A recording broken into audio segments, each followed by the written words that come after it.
আসসালামু আলাইকুম। চতুর্থ শ্রেণীর প্রিয় শিক্ষার্থীরা, তোমাদের বাংলা বই ২০২৬-এর দেখো পাঠ ৫, তোমাদের জন্মেছি এই দেশে যে কবিতাটি দেওয়া আছে। তো এই কবিতার তোমাদের হচ্ছে আমরা পড়বো এবং কবিতা থেকে যে প্রশ্নগুলো করা আছে, ঠিক আছে? তো এই প্রশ্নগুলোর আনসারগুলো আমরা দিব। তো এখানে শুরুতে দেখো সুফিয়া কামালের লেখা জন্মেছি এই দেশে কবিতাটির নাম। এবং এখানে আমাদেরকে কবিতাটি একটু যদি পড়ি। অনেক কথার গুঞ্জন শুনি, অনেক গানের সুর, সবচেয়ে ভালো লাগে যে আমার মাগো ডাক সুমধুর। আমার দেশের মাটিতে কিষান দুপুরবেলা, ক্লান্তি নাশিতে কণ্ঠ যে তার সুর লয়ে করে খেলা। মুক্ত আকাশে মুক্ত মনের সে গান চলে বেশে, জন্মিছি মাগো তোমার কুলেতে, মরি যেন এই দেশে। এ বাংলার আকাশ বাতাস, এ বাংলার ভাষা, এ বাংলার নদী গিরে বনে বাঁচিয়া মরিতে আসা।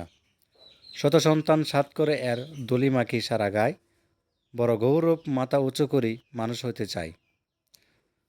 তো যাক, এটা হচ্ছে তোমাদের, এরপর হচ্ছে আমাদের শব্দের অর্থ জেনে নিব আমরা।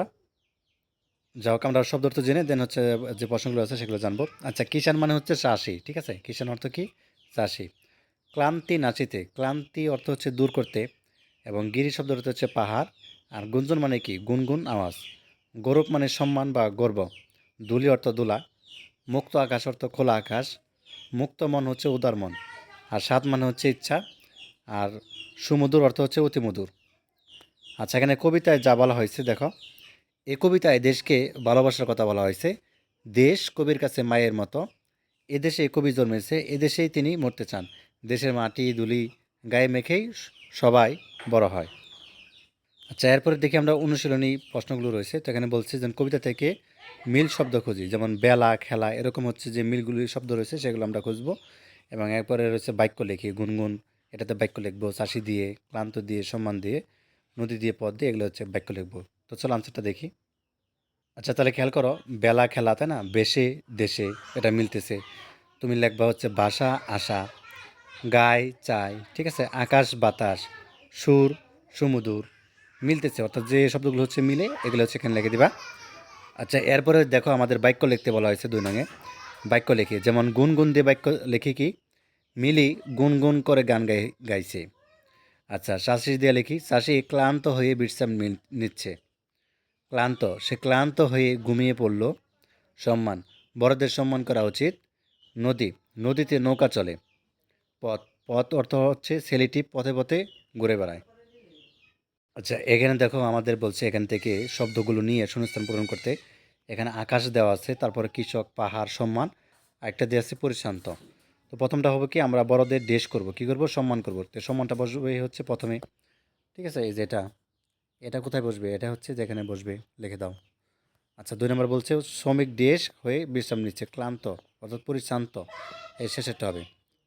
আচ্ছা, খ নম্বর দেখলাম, তারপর কৃষক মাঠে নানা ধরনের ফসল ফলায়, কৃষক হবে ৩ নম্বরটায়। আর গ নম্বরটা কী হবে? আকাশে সাদা মেঘের বেলা বেড়ে বেড়ায়, ঠিক আছে? বেশি বেড়ায় আর কি, সরি। আর ও নম্বরটা লেখেও, সিলেটেও ছোট বড় অনেক দেশ রয়েছে, পাহাড় আছে। আচ্ছা, আমরা দেশের নাগরিক, স্বাধীন দেশের নাগরিক। তাহলে এখানে চ নম্বরটা হচ্ছে স্বাধীন বসিয়ে দিবা, ঠিক আছে?